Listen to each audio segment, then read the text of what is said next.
Understanding fractal structures helps us develop new medicines. Even with the same medicine, sometimes it works quickly, and sometimes we see almost no response. Our body's reaction is too complicated to explain with a single factor.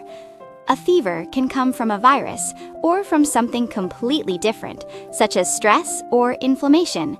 Completely different causes can sometimes create similar signals, so it may seem that the first thing we should do is to question the exact cause. However, trying to examine each cause one by one takes a very long time. That is because our body is so complicated. Researchers try a different approach. Instead of trying to find out the exact cause, they first look at the paths that substances follow inside our body. These paths take the form of repeating shapes of different sizes, like tree branches. This kind of structure is called a fractal. A fractal is not simply a pretty motif. It is like a language that reveals within the tissues of our body how closely the pathways are packed and how intricately they are connected as substances move through them. These differences in structure affect how medicine spreads through the body more directly than we think. In tissues such as the heart, liver, and kidneys, where blood vessels spread like a fine net, medicine spreads quickly. In contrast, in areas like muscle or fat, where the gaps between blood vessels are wider, the medicine moves more slowly.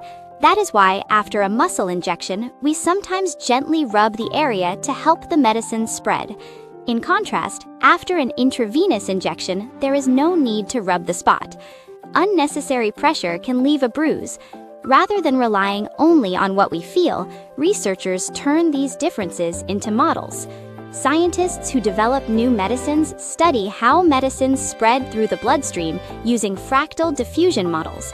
They measure how much the tissue branches, and based on this structure, they estimate how far and how fast the medicine will travel. What matters is not simply the amount, but time. Some medicines need to arrive quickly to be effective, while others need to remain in our body for a long time. So when we develop new medicines, we consider not only the ingredients, but also the timing of how they work inside our body. This way of thinking also influences the shape a medicine takes. Recently, researchers have been trying to build the structure of medicines using 3D printing. A solid figure close to a fractal structure can hold a large surface area within a small space. This helps us design medicines that are absorbed more quickly in our body. We can also coat the surface so the medicine is released slowly and steadily over time. In the end, the key is how we shape the surface and the paths. When medicine moves through our body, one technology we often use is the nanocarrier. It is a very small carrier that carries medicine, and it is sometimes designed in shapes like snowflakes or tree branches, close to a fractal form. When medicine needs to work quickly, we place it near the surface. When it needs to work over time, we can store it deeper inside instead. Researchers continue to study how adjusting the size and complexity of the structure can match the timing of its effect. Fractals do not appear only in the way medicine moves through our body.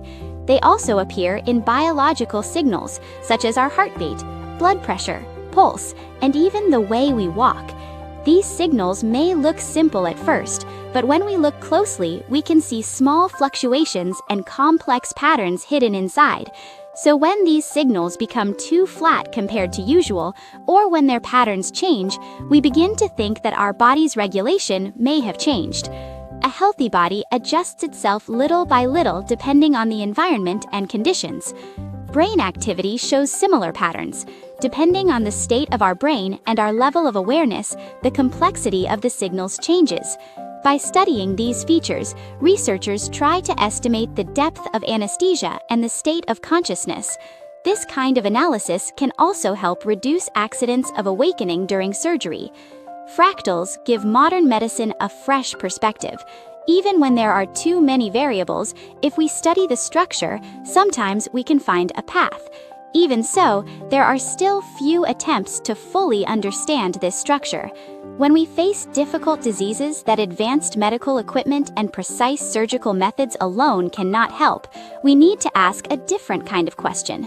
The mystery of fractals hidden throughout our body may be solved not with stronger medicine, but by finding structures that fit better. As we understand this better, the world of medicine will slowly begin to change.